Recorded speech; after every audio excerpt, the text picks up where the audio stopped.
नमस्कार दोस्तों, आप देख रहे हैं युगचरण। आइए जानते हैं आज 4 जून की ताज़ा और बड़ी खबरें। आप इस वीडियो को कहां से देख रहे हैं कमेंट करके बताइए। साथ ही डेली अपडेट के लिए युगचरण चैनल को सब्सक्राइब कर लें। आज की पहली खबर है कि चुनाव आयोग को आज काउंटिंग डे पर हिंसा की आशंका।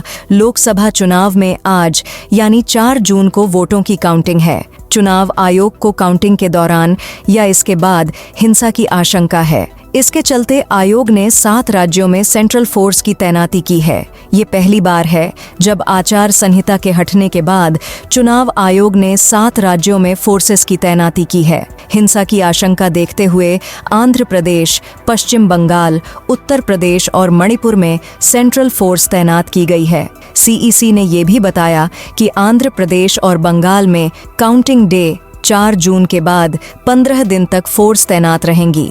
वहीं उत्तर प्रदेश, ओडिशा, सिक्किम और अरुणाचल प्रदेश में काउंटिंग के 2 दिन बाद तक फोर्सेस तैनात रहेंगी। राजस्थान की 25 सीटों की मतगणना का काउंटडाउन शुरू। लोकसभा चुनाव में राजस्थान की सभी 25 सीटों का परिणाम मंगलवार को आएगा। सुबह 8 बजे से मतगणना शुरू होगी।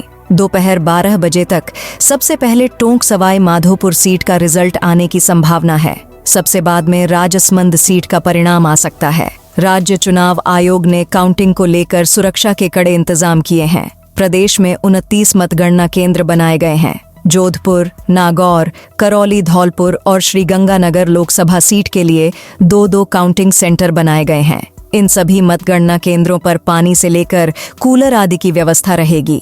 यहाँ मेडिकल टीम, एम्बुलेंस के साथ एक्स्ट्रा टावर भी लगाए गए हैं। निर्वाचन आयोग ने प्रदेश के सभी मतगणना स्थल पर सीसीटीवी कैमरे लगाए हैं और स्ट्रांग रूम बनाया है, जहां से मॉनिटरिंग की जाएगी। सबसे पहले ईटीपीबीएस और डाक मतपत्रों की गणना होगी। इसके बाद ईवीएम की काउंटिंग शुरू होगी। मंत्री किरोड़ी लाल बोले, बाड़मेर जैसी कुछ सीटों पर संशय। कैबिनेट मंत्री किरोड़ी लाल मीणा ने कहा कि मुझे पीएम नरेंद्र मोदी ने 7 लोकसभा सीटों की जिम्मेदारी सौंपी थी। उन्होंने कहा, अगर इन 7 लोकसभा सीटों में से एक पर भी भाजपा की हार हुई तो वे मंत्री पद से इस्तीफा दे देंगे और यहां पानी पिलाऊंगा। मंत्री मीणा सोमवार को दौसा में मीडिया से बात कर रहे थे। इसके बाद पीएम ने मुझे 7 लोकसभा सीटों भरतपुर, धौलपुर, करौली, दौसा, अलवर, जयपुर ग्रामीण, टोंक सवाई माधोपुर, कोटा बूंदी की लिस्ट सौंपी थी। हालांकि मैंने राजस्थान की 25 में से 11 सीटों पर मेहनत की, लेकिन इन 7 सीटों में से एक पर भी भाजपा की हार हो गई तो मैं मंत्री पद से इस्तीफा दे दूंगा। बंद हो सकता है खाद्य सुरक्षा योजना का राशन। 30 जून तक करानी होगी ई-केवाईसी। राष्ट्रीय खाद्य सुरक्षा योजना में चयनित पात्र लाभार्थियों की ई-केवाईसी संबंधित राशन डीलर को 30 जून तक करनी होगी। इस संबंध में जिला रसद अधिकारी ने सर्वोच्च न्यायालय के पारित निर्णय की पालना के संबंध में जिले में सभी राष्ट्रीय खाद्य सुरक्षा पात्र लाभार्थियों को ई-केवाईसी करने के आदेश जारी किए। जोधपुर से देश भर में घर घर सोलर शुरू। टाटा पावर सोलर ने जोधपुर से अपने नेशनल प्रोजेक्ट घर घर सोलर की शुरुआत की है। सूर्य नगरी से हुए इस प्रोजेक्ट की शुरुआत में कंपनी शुरुआती दौर में देश भर में 1 करोड़ घरों में 20 गीगावाट सोलर पावर का टारगेट लेकर चल रही है। टाटा पावर के सीईओ और एमडी डॉक्टर प्रवीर सिन्हा ने बताया, पर्यावरण के लिए सोलर की अब जरूरत है। सरकार भी इसे बढ़ावा दे रही है। टाटा सोलर पावर ने अब घर घर सोलर प्रोजेक्ट शुरू किया है। उन्होंने बताया कि इस प्रोजेक्ट में सोलर प्लांट लगाने वाले उपभोक्ताओं को सरकार की ओर से सब्सिडी तो मिलेगी ही, वहीं उपभोक्ताओं के लिए हमारे वर्कर हर समय पूरा सपोर्ट करेंगे। कॉलेज में छोटी बहन की परीक्षा देती बड़ी बहन गिरफ्तार। भरतपुर की मथुरा गेट थाना पुलिस ने बीए सेकेंड ईयर की डमी कैंडिडेट बनकर परीक्षा दे रही 2 बहनों को गिरफ्तार किया है। बड़ी बहन अपनी छोटी बहन की जगह परीक्षा दे रही थी। फूड सेफ्टी टीम ने mineral water plant seize. Food safety team ने सोमवार को अनियमितताओं के चलते राजा रेड्डी में एक मिनरल वाटर प्लांट सीज कर दिया। टीम ने मिनरल प्लांट के अलावा 2 अन्य विक्रेताओं के यहां से यूज्ड तेल के सैंपल लेकर जांच के लिए भेजे हैं। राजस्थान में आंधी बारिश और ओले गिरने से लुढ़का पारा। मौसम विभाग ने आज राज्य के पूर्वी हिस्से के 10 जिलों में आंधी के साथ कहीं-कहीं बादल छाने और बारिश होने की संभावना जताई है। 4 और 5 जून को मौसम साफ रहेगा, जिससे गर्मी तेज होने लगेगी। 6 जून से एक नया वेदर सिस्टम एक्टिव होने की संभावना है। इससे पूर्वी राजस्थान के जिलों में आंधी चलने के साथ कहीं-कहीं बारिश हो सकती है। राजस्थान के इस जिले में सोने का भंडार। आचार संहिता खत्म होते ही सरकार लेगी फैसला। प्रदेश में आचार संहिता हटने के साथ ही बांसवाड़ा सहित राजस्थान के स्वर्णिम दिन शुरू होने के आसार नजर आ रहे हैं।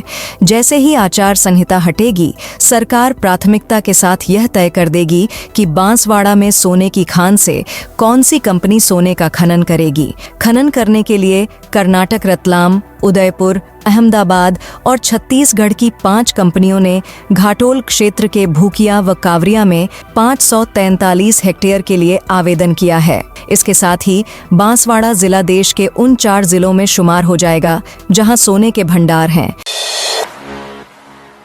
आरएसआरडीसी के एमडी के लिए ली रिश्वत, रिटायर्ड ऑफिसर गिरफ्तार। भ्रष्टाचार निरोधक ब्यूरो एसीबी ने सोमवार को राजस्थान राज्य सड़क विकास एवं निर्माण निगम लिमिटेड के ऑफिस में कार्रवाई की।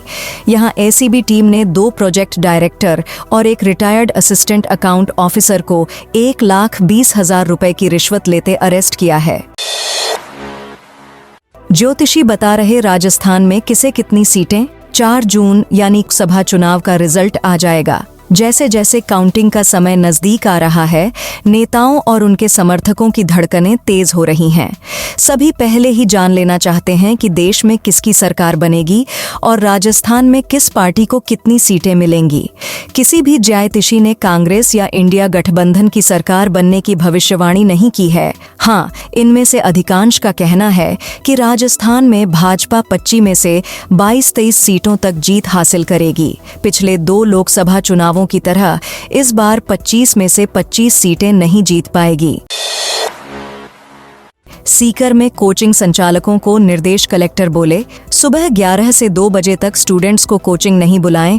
उन्होंने निर्देश दिया है कि कोचिंग संस्थान संचालक यह सुनिश्चित करें कि कोचिंग कक्षाओं का संचालन ऑनलाइन मोड पर हो। यदि कहीं कक्षाएं ऑफलाइन मोड पर संचालित है तो स्टूडेंट्स को सुबह 11 बजे से 2 बजे तक कोचिंग में नहीं बुलाएं। इसके साथ ही हीट वेव से बचाव के लिए प्रबंध करें। शेखावत बोले, हार को देखकर कांग्रेस कार्यकर्ता बूथ छोड़कर भाग जाएंगे। केंद्रीय जल शक्ति मंत्री गजेंद्र सिंह शेखावत ने मतगणना के एक दिन पहले कांग्रेस पर हमला बोला।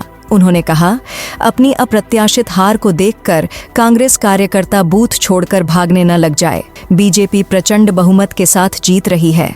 अगर 24 घंटे के लिए कोई दिवा स्वप्न देखकर प्रसन्न रहना चाहता है तो इतनी मोहल्लत तो देनी ही चाहिए। तो दोस्तों, यह थी आज की बड़ी और ताज़ा खबरें। आप इस वीडियो को कहां से देख रहे हैं? कमेंट में अपने ज़िले का नाम ज़रूर लिखें। साथ डेली अपडेट के लिए युग चरण चैनल को सब्सक्राइब ज़रूर करें।